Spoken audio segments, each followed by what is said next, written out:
Mais um momento da palavra começando com muita alegria. Venho compartilhar com você uma mensagem que diz: nunca pare de lutar. Um louvor conhecido diz assim: em tempos de guerra, nunca pare de lutar. Interessante é que na guerra e na luta, a primeira coisa que nós fazemos, e eu disse isso no vídeo anterior, que quando nós estamos num processo de luta ou numa batalha, o que é afetado é a nossa fé e a nossa motivação. Quero compartilhar com você o seguinte: quais são as estratégias que o inimigo usa para fazer com que um filho de Deus venha a parar no meio do caminho?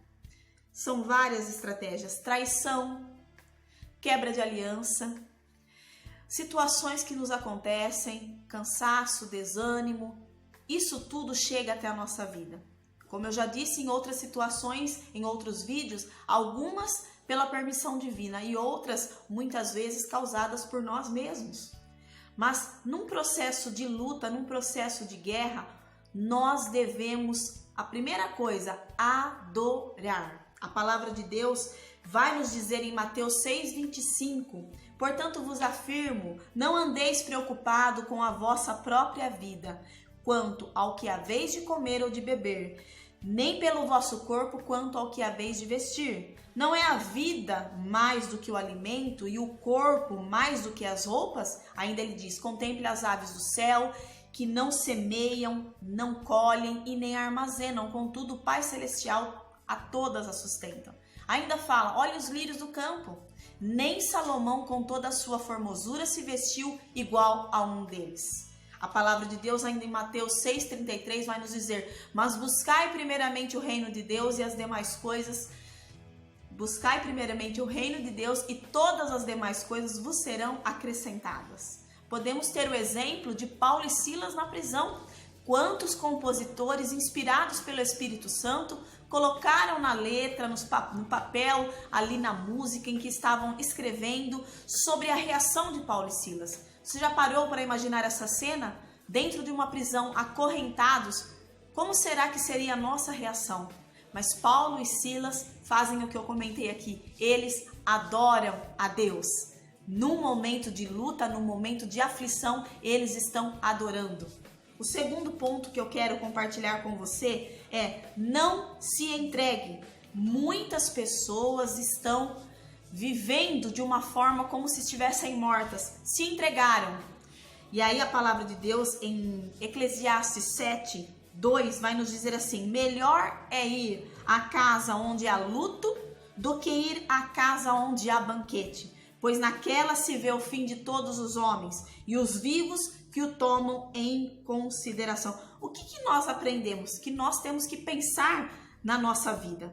É comum as pessoas adiarem situações, ninguém está preparado para morrer.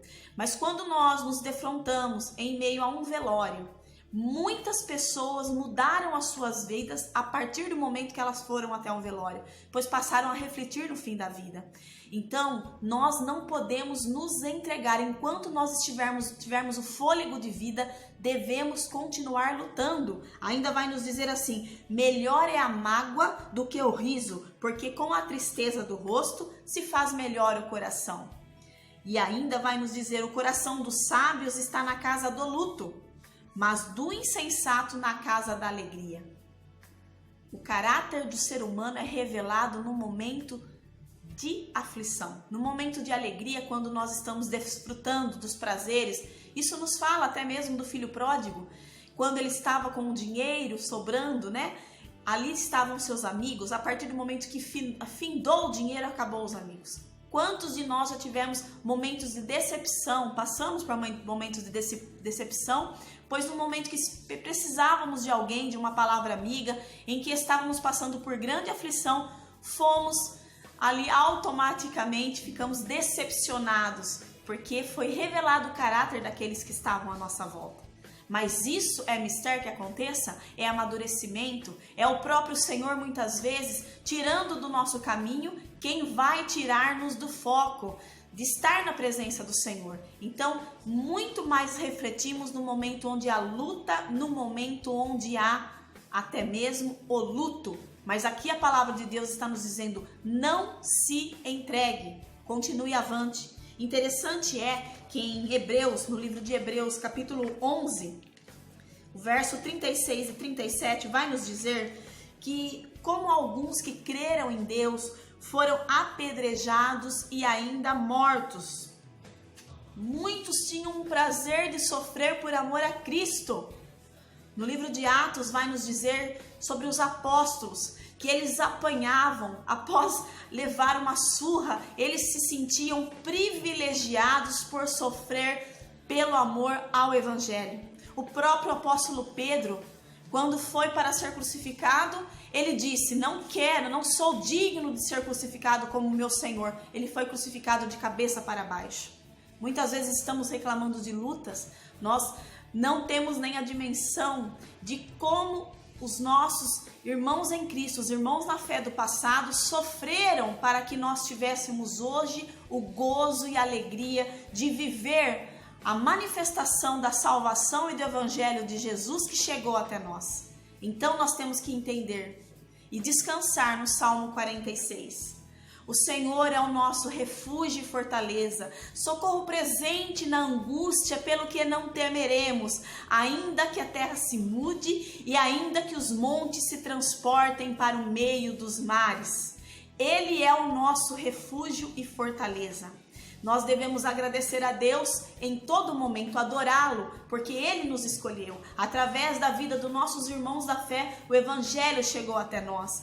Mesmo que estejamos passando lutas e adversidades, o Senhor prometeu que estaria conosco todos os dias, até o fim, até a consumação dos séculos. E nesses dias em que nós estamos vivendo, principalmente nesse ano de 2020, em que nunca se viu os sinais da vinda do Senhor tão evidentes, muitas pessoas que estavam no caminho deixaram o caminho. Alguns que estavam fora do caminho estão vindo para o caminho, porque estão sendo despertados pela palavra de Deus e pelos sinais da sua vinda. Jesus está às portas e ele disse: no mundo tereis aflições, mas tende bom ânimo, eu venci o mundo.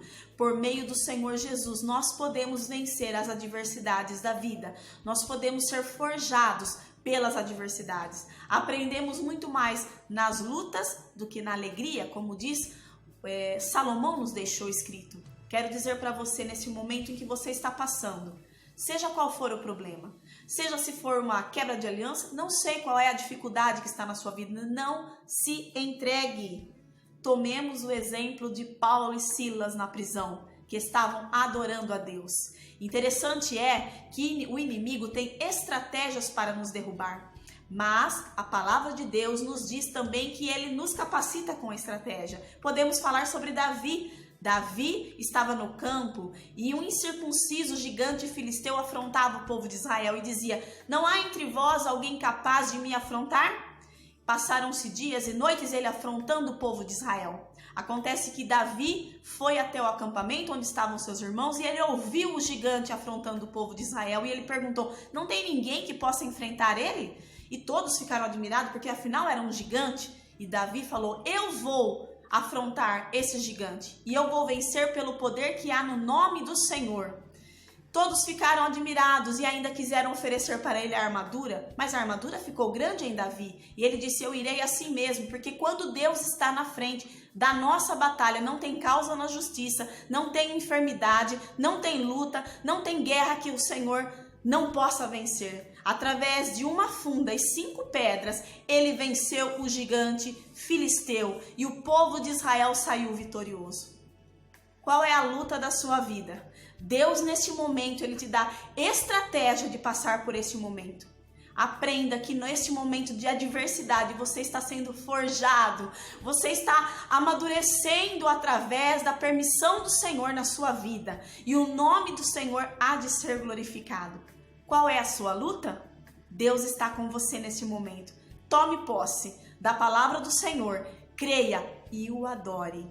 E contemple aquilo que o Senhor há de fazer, porque através da sua vida outros serão tocados e chegarão até o Senhor Jesus. Confie nessa palavra e saiba que Deus sempre tem o melhor.